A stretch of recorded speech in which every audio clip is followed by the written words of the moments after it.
Sembia until Sebia after 100 days. 100 days there, and it can be 3 months. Nanka ya tsansi nyina ni ahwe baby a mamuna besi. Ansakra na e wasemi kra kas NPP official yaka. But 100 days nenso. Nenso so no me koso wiemu kokin ho nsema e koso termination of appointments e koso galanse ho nsema e koso no. Omai yakase ye twa 100 days na beso a na ya great disservice to the country. When you say no me koso, because Kosiankasa submissions and an admission by our president, His Excellency John Dramani Mahama, giving the directives for a team to be formed to look into these matters. On the issue about terminations, their reasons are more signing to one revoke your Mojimano terminate. On the issue of Galamsey, now if you go through even the dailies for today, it's been described as a terrorist approach, attack approach in Famomizi. Let's see them as terrorists because so clearly it's not just the government sitting unconcerned, but government is making a move. What makes you worry at this point? Ghana, yo ipekube mienu and kanka nifa ipekube miensa and kanka ba apato hansema. Oma unu say onkofo bi wa ha. Oni de oyendis ni. Nti abato bi atobako edu abakoto aba. Yonkofo bi so ha omoye NPP for. Abato bi edu abakoto aba. And the uncomfortable be on my omotog or memhan or montwaba. In say was her. Share Osha Ghana, a registered voter, your electoral commission to edu the twaba. Over there 18,774,000 and was. Oka and Kofua or motwaba ma MPP ni NDC in Abuma in terms of percentage, the basis to 1%. So even with the register no crown, there are about 39% are Omantuaba. For whatever reasons, Omunini, Ubu I want to aba, Ubu cry when Jabani meaning in Ubu cry na Bamubu. And now, over NDC above Murini in terms of percentage of the registered voter. So 6,591,790. It represents just 35% of the registered voters. So my Osha, there were about 65% are or more registered voters now. Either say or to my MPP or man to amend or man to aba. Who form the majority? So but whatever be the case, whether NDC Abani a small minority in the voter register or say omoye DMB yakotwaba, omo do man na show musem. It's a same be a fa or man who be ano. Sebi, any this unquani here mo. Your MPP, your positioner, say a responsible opposition party. A member ban normal way, no, a besoni. Any old Musua, only MPP for Motua said they make a man trouble. The same be a for man who be a becosubiano, a idea in here Ghana for. Share a balance. About here. 1st April, and a minority caucus, Rev Ntim Fordjour, one in a ranking member on defense and interior, a year press conference. Press conference, away, you know, or the normal bear me and son on the Tuga. It kind. Or say, or share 9th February 2025. National Security Edin Funi cameraman Edio Mochi Eko warehouse be a supplement. Omukwa 12 20-footer containers. 20-footer container no baku mienu miensa 12. Now gold bar, suspected gold bars ewum. Good ya molding into bars ewo ho. So gold to you molding into bars it means one thing for export. And now, unspecified amount of money, cash, sika, kesi prior coin. If you know you do, ubi who said the near course. First, what you can say is from February ebesi samre no aban national security om prepare om koye modwuma om ye ekotwa mfoni ekoye bibia no yente om ka ti akosisen. That was the first question obisaya. The second question was obisaya and said yakohu cocaine otonwa on the street value no ba ko secondly ye otonwa sa cocaine hu second otonwa ye $150 million ana ba ko hu Cape Coast eno so ye $350 million. We can many boomer $500 million worth of cocaine and normal alcohol. And so yente BBN Frabano, it should more cost acquisition. And so now what the third one neighbor said, if we must say you be about bisu member. Bako a private plane or say private jet, a friend Cavoc Air private jet. Mekano Antonov AN112B. Abisi member. Ibisi member 12 March. In the free Ghana 25th March. Oshima be 13 days. And also say another plane air mid flight N823 AM. And also be see Ghana 20th March in the free Ghana so 25th March. Okofeda explain say Osha air made flight nearby ABC Ghana hano. Time in free Ghana 1 AM on the 25th of March. And private jet Quebec Air no also free Ghana 6:30 AM on the 25th of March, the same day. Then he made a very serious allegation or gave serious information. He said, flight ni me no if you island be a Spain, a friend Gran Canaria. Oh my Opama wo umnantia no engongo sa Gran Canaria ho edin ewo. Hwe ewiase nyina wo hwe baabi a omudi sumasidwa a friend money laundering as kasamudwa na say money ye top power ho no e was island e kan na place 2 no wasini nyina na free Gran Canaria no e na ba Ghana chaban ehwehwem ampa sabi mebo mampeni ma baso menka say the general secretary NPP ti o mampeni ya de bia ya mo na baso. In fact oye adwuma say o mampeni e de beto abonten say asema Ntim Fordjour ona Ntim Fordjour Rev eka no sabi security agencies e wo ho nakoko National Security, National Investigation Bureau NIB, police, any airport aviation yomon kambo she word ni no mo nene kambo no mo nya adwuma say be asema waka no you betima hwehwe mu eni yehu efise on pese na pen so ye beka say Ghana akoye baabi a enkofo di nubone eba eni say enkofo di sika bi a say bi amfa papa so beba enti omo hwe no mu siesie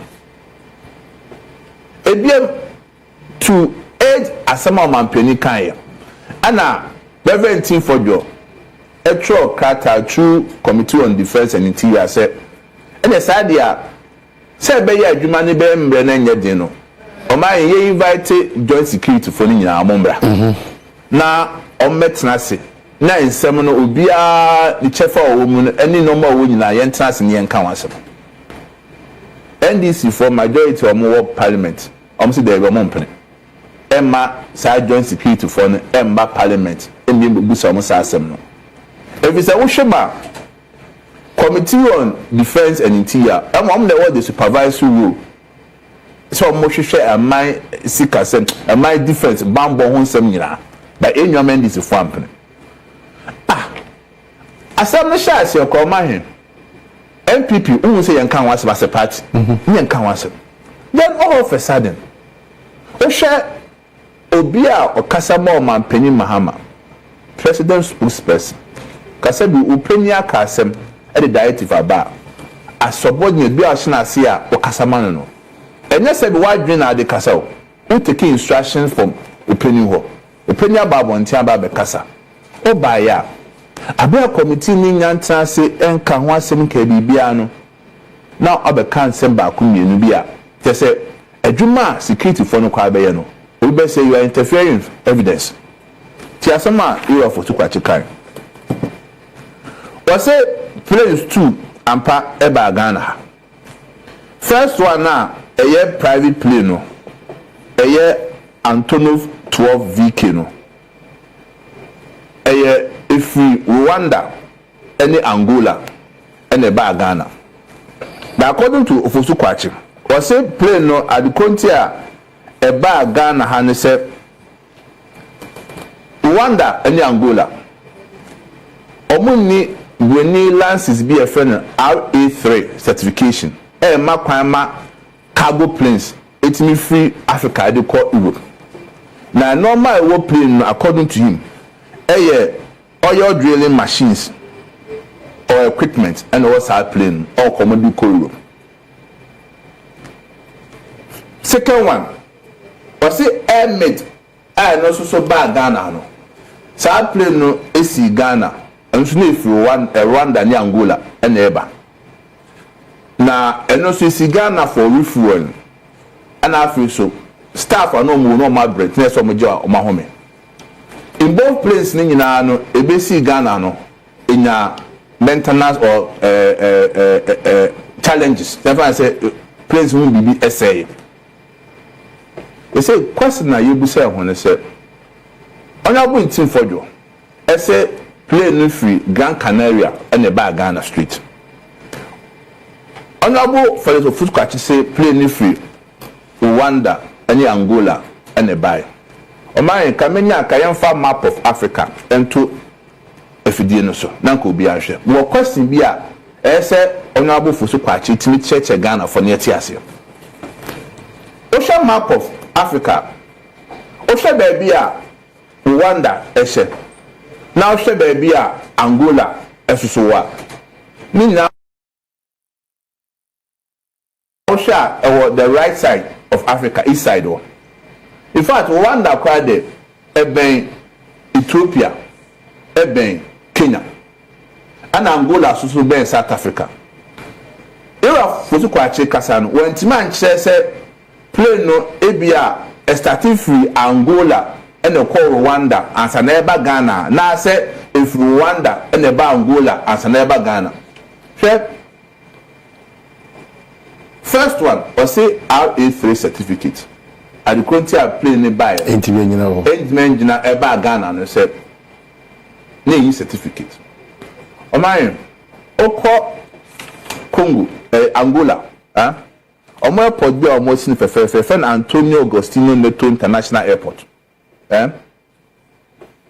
website bi o FN VER Angola na say opeso nya ifu eyi na check www.verangola.net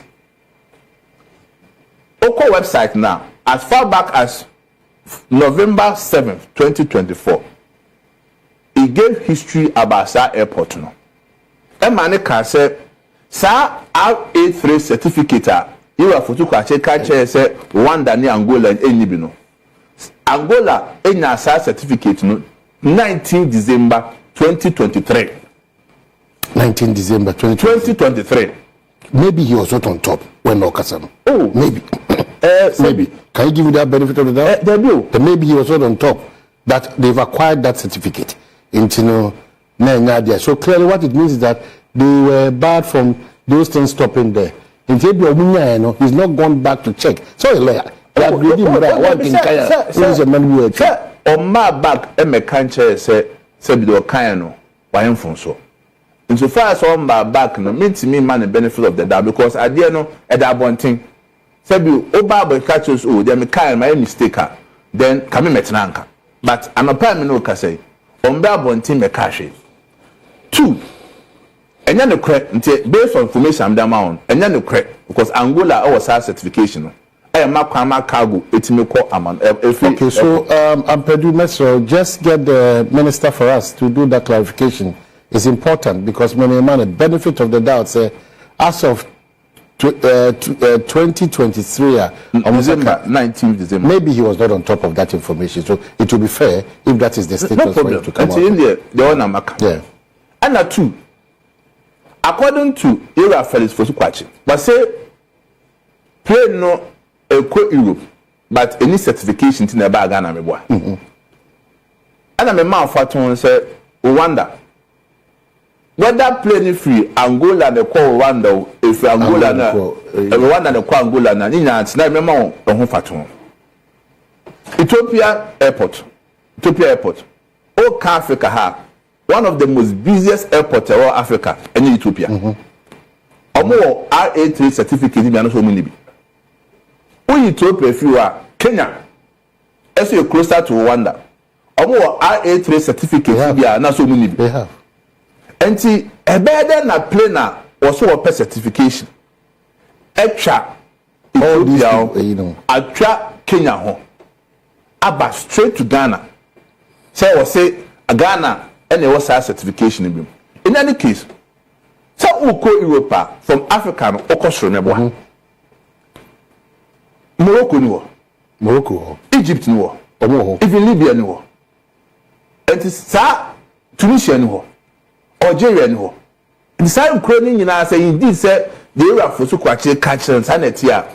Argentina play no ankosro to get closer to Europe to get certification. No mum a free East Africa. E twema ba West Africa be see Ghana. You see when you your questions are your person minister no otimi cheche mu bi. Okay, so map on the dash no.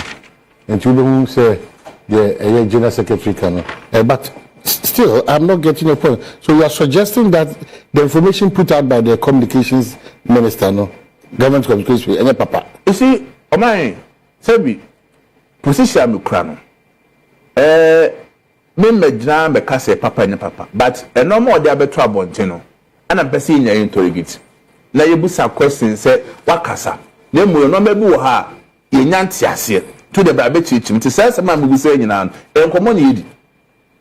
Eto so biem offer second flight na eye mid na we say e ba Ghana ha no mo sister station my joy ebra Yawa Fosukwachi HH mu no on 3rd April 2025 all my reasons no STT said mid no eno so free Rwanda, Angola, and the BP Ghana. But Okase plane no starting free Grand Canaries. Canary and Eba Ghana. At least for the first time, no, you established said there's a certain island called Grand Canaria. The reason I plane in Bahan said, or say plane no refueling. And now more staff in that bread, or more John Mahome. Omaye, Unya Minister Busane said,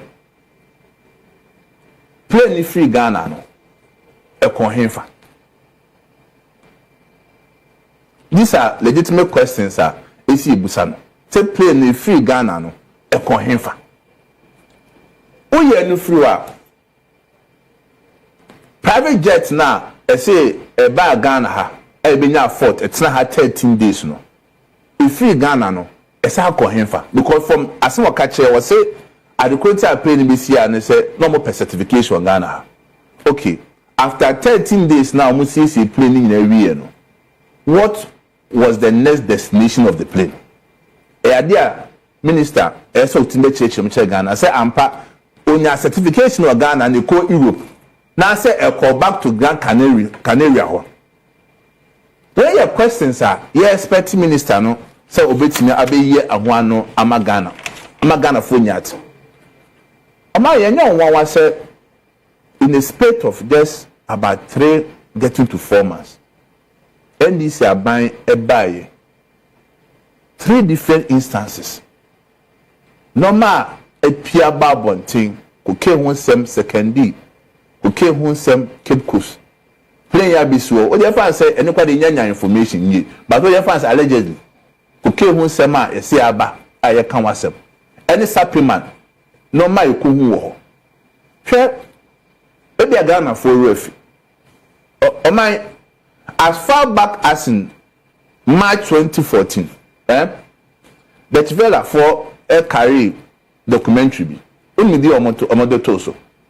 Was it Ghana becoming a smuggling hub for drugs, computers, and weapons? 2014, the Tivela. South story na United Nations for NIA or more money Ghana. Several videos with respect to Oban and Obasem.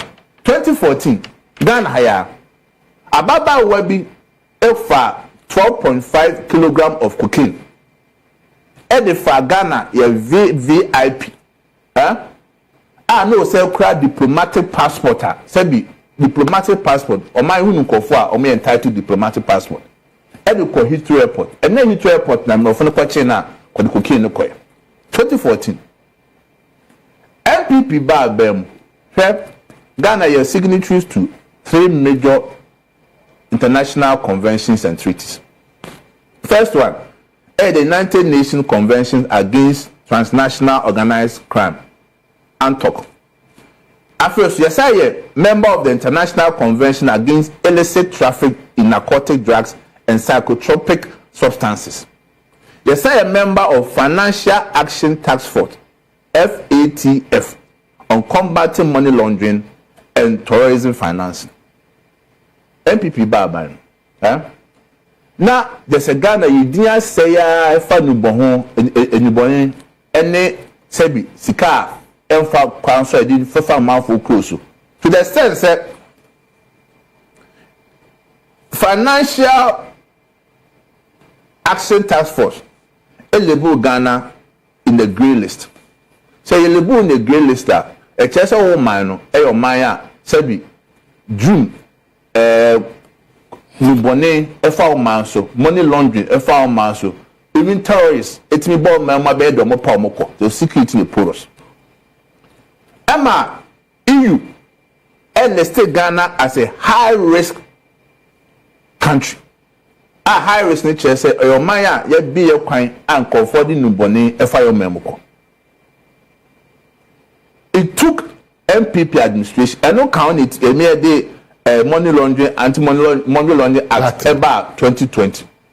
A tighten collaboration between various agencies and international agencies, no. And sana, by 2022, no. And often year free, sir, grey list, no. Any high risk country, no bono come. My son, maybe say SR static. In Abaya Sebi, even 6 months. The government is not concealing this information. Or throw it out there to ensure. That's why the national security took pressmen. Say, Bumedi Yanko head ye boy homodin asomai, ye chichisa nyoma wina, say, ye expose say wa betrayal no for Niago. What then becomes your challenge? Because that's my worry. You see, this is a government that maybe come along with it. Am I? So, yeah. Between me and you, ye per se, say, Eduma security for you. Tell you so your private intelligence no my you.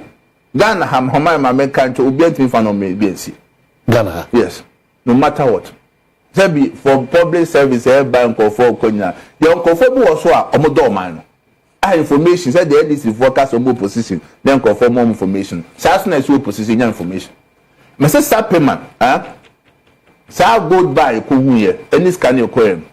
At the Quotia National Security for any camera, any media for the omachino. They thought that they were going to expose certain people. At the Quotia Sekendi, Cape Coast, Omoma Bonte, Ebeka say, oh, I'm called for good 150 million, 350 million year corner, you can't exposing call for. Say be in Ghana. And their question is say, okay. But the cameraman, it's me koye sa no more when na. And I did tell her say, sad planes too need be suhon. What also prevented them say, come over cameraman could be a Chilean question. Question you beside say, what the sad two instances no. Sapi man Ghana for say pursue in your update. Cape Coast secondi sa gold cocaine ho asem ye ku here worth $500 million the person who asem na anya dem no cross a dream minister the Facebook war in an attempt to explain say made plane na buy no na omo tie na say ekotwa plane bi a eno eye made sa ba number no eye N86 difference in numbers 864 AM and at the FA kan wasem no eye M823 AM it is a plane na okotwa buy no if you find a buy want to try oh area for su kwache na the Facebook or edaw so we want to establish a sub plane no if you him and two the minister no ekas oh ebia plane na e buy ya e beboa dey ho equipment buy any san ebia no I'm giving the benefit of that oh me politicize the man ebia sub plane na e buy any number but unfortunately for him that picture na no plane na nipa ne da ase a office time no yes N864 AM no na say bi wa okoba yare Fordjour no ewie umu na ya nyema oduro esi be kobasa ento hoso ya de a say minister ne ba be chichim but you see o my emram ye fa bibi preponderance of probability oh say ensemble ha possibilities and probabilities be a anti crime na say cases be about untimi nya direct evidence say makochi o mahene say be odi dream na mum o mahene no ma bi a obeda na di suma bi obeda na di kasa bi obekasa e bia mi she o mahene te say bi dem fa fun bia o musa fun asem e bi na ndc for ye no e bi na fusu kwache e ye no why are they in the haste say omanpene say Mama security committee security agencies in directive say munhwehwem monye MP ntanase omunya ntanase omunhia in fact osabe nya bonten ka say omato omonsa fa Ntim Fordjour mba Ntim Fordjour quickly responded say obi afre no onu obi anhia letter bi enu a or invitation bi enu a ewo ho and the question is area for su kwache wonya information wo here ha na ka kire ne say omafre no area Ntim Fordjour no nkoye two amai the assignment na kakra ne say ensem na ekosu nyina no say security agencies here wo here your aviation security wo meboa omai what is o makasa Ghana police what is o makasa nako what is maybe that's where we have to channel our energies towards, because I'm getting worried that such a sensitive issue, Eteki and Felix Bekawe and Ntim Fordjour Bekawe is bigger than the two personalities at this point, because these are entities that are supposed to speak to the matter. Yes, but it's also worrying that through Reverend Ntim Fordjour, more than CB who say, because clearly the narrative, I'm also just checking the Grand Canary and checking the numbers and all those things. It's contrary to what the minister said. Why don't you knock all of us off? And then you're calling Preko. Because the holes in the communication of the minister are obvious. No doubt about that. Now, most of the presentation, I say, just to get a certain attention or get a certain view. We cannot jostle like that with this country. That's the point. If we say, the posture of Honorable Ntim Fordjour was to provide information to the government. Omamba Pebia say, almost a BB a suspicion, that BB Koswa. I said, the say, Mama paying for extra suit. And so, yet, Banaka, as a cabinet, Yasoja, Kiabo, and Sama Ntim Fordjour. So, why are they said, we one can anoint to not share a blind advances to say, Play me Libya Baby so a memoir. It's Yanshim, your Musa said, play no, if we find a BC here, then a BC here. Can you buy a said okay? But we know some money more worry when we have aviation people at work still, when we have the CID at work, when we have the NIB at work, the National Security at work, NACOM, and none of these entities. So far, because you know why? Because they are being prevented from talking. Nobody is being prevented. Did you do it during your time? Did you prevent somebody from I'm saying, did you prevent people from talking your time? But that's what I'm saying. That let's not even go there. You did not prevent anybody from speaking to the facts. Why do you assume today that somebody is preventing somebody? It's worrying. Because we can leave those places. It's worrying. The posture of Aban Pinfo. Because why? And then you am taking that point. No, so no kasa. Omani Buama. No, so no kasa. Surini, no aso no akasa, Mutala, no aso no akasa, Ofusu Kwachi, no aso akasa. Why? Adentina say indeed, bibie no one we have nothing to hide. Adentina yema agencies na nyo meduma. In any case, o man penny kwa ye man penny say yema security agencies for no entrance in eduma. Na say do mo nya eduma for report maye, o mo ka hwente, o mo kan cho so ntimi nya eduma. Na wo so afo abatie sim. Na wo na wo chire mu a and now, security agency for the maybe he has a briefing. That's why I'm putting permission. Let's try and get out to the minister for him to get. I'll be very happy. Say, Cyber now one chair briefing or what? Or man penia Ghana ya to Abama no any. Our man penny my directive said, I beg your concourt any investigation. Now said we now the to Abama. Now it's in the canter do man penny a kind. In any case, baby, will have you a foot scratch as a command penny. As a co-unit, they say, why undermine the authority of the president? But the last time I heard him talk was on the he said that he has the express consent of the president to speak to the matter. President Emeka Bibia, so man, because the president Emeka and the Ghana Funi. I said, better than on Wakasa, any man paying the committee now, or man penny say what you know, or the cat dada Ghana for. If Ofusuka Chasma Wakano is anything to go by, it's me say, or my penny, the obituary in the Facebook wall, we should take it with a pinch of salt. Check. Omaye, ebe se asem no, be de manu siwa, no ma miasa wona so.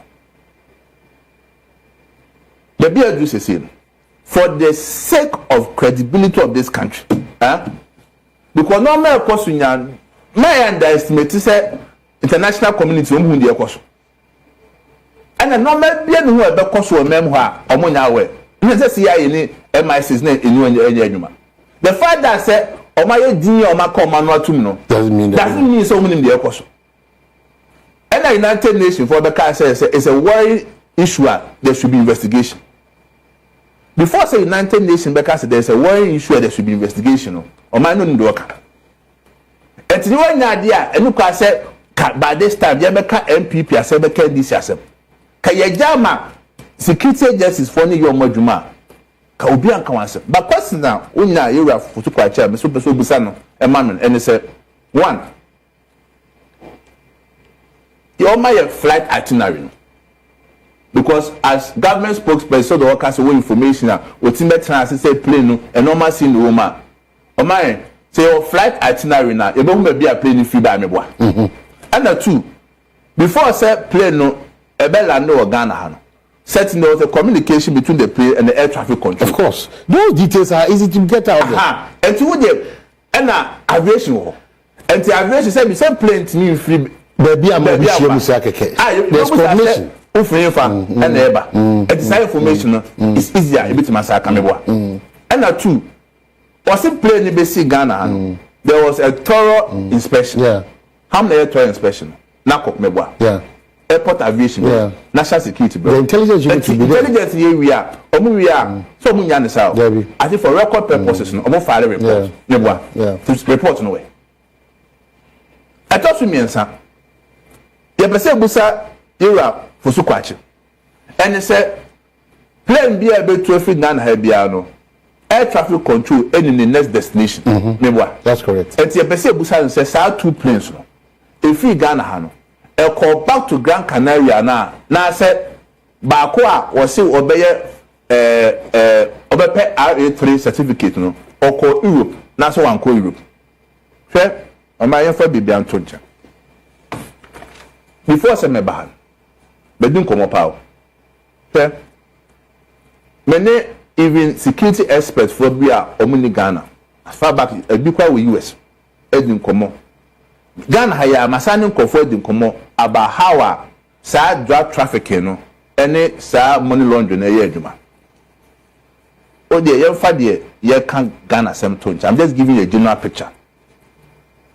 I want to say it's difficult to travel with drugs from countries to countries. And I want to say it's difficult to carry money from one country to another country. And to almost this operation say normally almost 30 free a cry ya blacklist from dada e bia Venezuela, Panama, and the South Korean islands never one.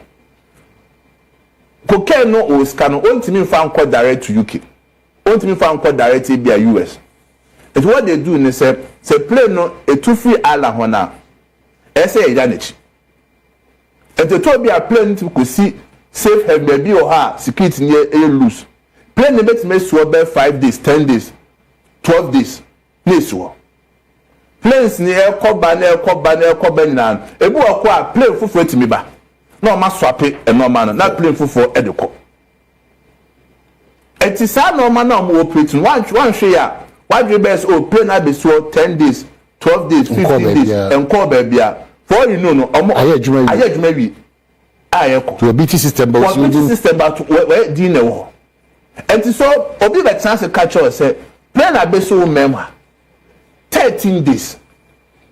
Plane na be so baby a free ban is suspicious. It's my friend Yawa. Now free says Sebi, one ban or power. And Sebi Adia no cry no crow, only who pay crowd for him, Yankataswa. It will come back to hand the country. To me sell era for to catch any end this before or Maso Manua or Mudi Rev Ntim Fordjour. That's by now. Every Kayin boy and some man said, I said, what can a crown? Sebi, or your mamba pa, young condition you win your crumb. See, when you cry womb, even assume that meeting say, who Sebi at this our crowd, it up our credibility as a country. A chairman of confidence will move across.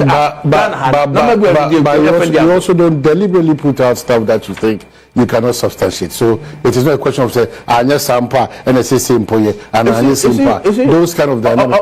Where we are now, per the other kind of first Kufuku Kwachaka, Rev Ntim Fordjour, per Yankasia checks is becoming disgraceful. Very country. To the country, not MPP, not NDC. But why? It's becoming so worrying. Because the worry here is that with all this intelligence that we have, we are a funny country that we cannot see through.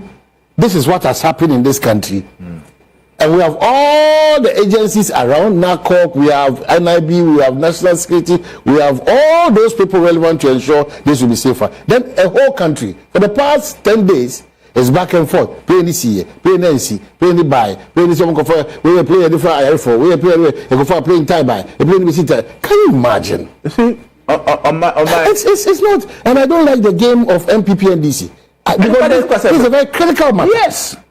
If we do that MPP, NDC, please, NDC, hear me out. It is a resetting agenda we believe in. And one of the cardinal principles of transparency and honesty in terms of governance. That is your problem. Because it's becoming worrying. If you look at the narratives now, we've spoken to experts as well. I mean, I'd mention the experts about and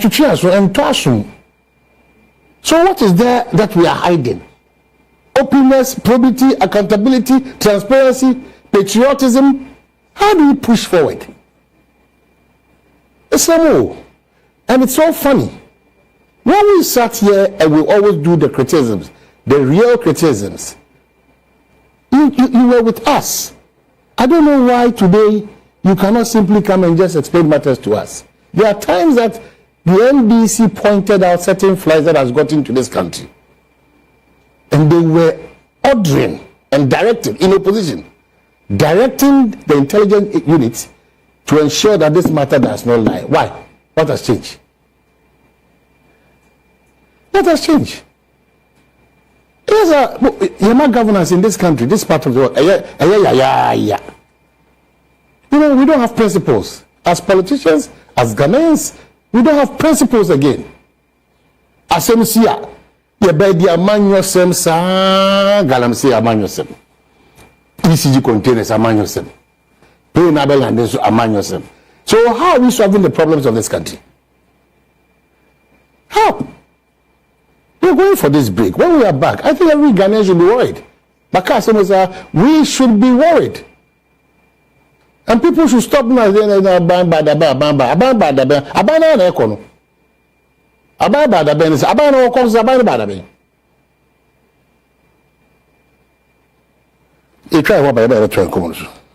Well, if you've just joined us, Amanda Soguso na Oshe, hi bedroom on Adum TV Multi TV. So the next 15 minutes, the bed that's from 5:45, we come 9:25. And the General Secretary, New Patriotic Party, Lawyer Justin from Ponkodia and Education Community. So we're back there because of your bringing. Maybe we'll do some 1 or 2 conversations. Then I make me round party quickly near our papa. What are the other matters that the NPP is worried about? I said, what share the same normal cost of member? Mass termination of appointment. Now, we did most central funds on Yakakra. We did civil society organization on Yam. We did TUC for Yam. We did public service workers union for Yam. In fact, we did Christian Council. Any religious group I Ghana ho ya pa. Hwe Yetikoma ana chief of staff Julius Debra. Ede krata bi babontin say on 10th February 2025 say omo aya form abanjuma bia after 7 December. Sa appointment ni na no ye revoke because against best practices. Oma samene bae no. Oho, me hu se papa no baby odi asemene nam no. Ene hu susaso no. Dachi bi ebe ha oman no. Oma Ghana institutions bi e wo mem ha bia no. Oni me ya adwen se before se e bit ma fa nipa e wa banso ye no. Se ye capture budget mu ansa for the year. The 2024 budget no say ye Ghana education service o say ye Ghana health service o say ye good kono say no money just say capture budget no for 1 year me boa enti as to set time obi be fa nipa e wo aban so ye no so far as say it's within the budget year no how can he say it breaches best practices o for nipa mane broso baby I said, you probably I said, a buyer may be a year cassette, young capture no budget. A banner map keep preparation said, you be fast uncle for more. And look at the tier public financial management act. And why there will be a bit much charge you. We can be charged for causing financial loss. But so far I said, yeah, they are called parliament. Not parliament, I dare to say, I feel no teacher for a much more form, Yama approval. Next form with my approval. And no issue with me there. Their quest to practice good governance and a lead to termination, revocation. And I'm very surprised, said Obeti said NDC for because NPP are pencil, BB says you all. Yes, it is true, said during transitional period, you are suffering from a key comment. But I try a challenge to them. So among can say Nipa NPP pencil, you buy a terminator my point, my family trouble. However, NPP pencil kaya issues never way mass transfers. And say be a transfer on Kofu. And the crown someone tells it. And my mom will become more hakran, Eddie Kofu, and no more equal court. But in any case, let's say Uncle Fly for 7 December. Best practices no ye new which means obi a fan before 7 December they can win yasem. That's correct. O share institutions are me bon dia. First one, Senate. Senate enkofo a omokoye adwuma omokọ interview nyina no. Ebi before December 7th. Ya mo makotena fie. Oyi Senate fuwa youth employment agency mechanization. Omo a ye ma approve say omo public service I interview omo call mechanization na even before December 7th no so mo kotena fi oye ni fu a VRA omo ma appointment November 2024 I take effect 2nd December so mo kotena fi NCA and confirm my appointment 2017 July omunya confirmation you can't when your confirmation it means we do public service interview confirm 20th July 2018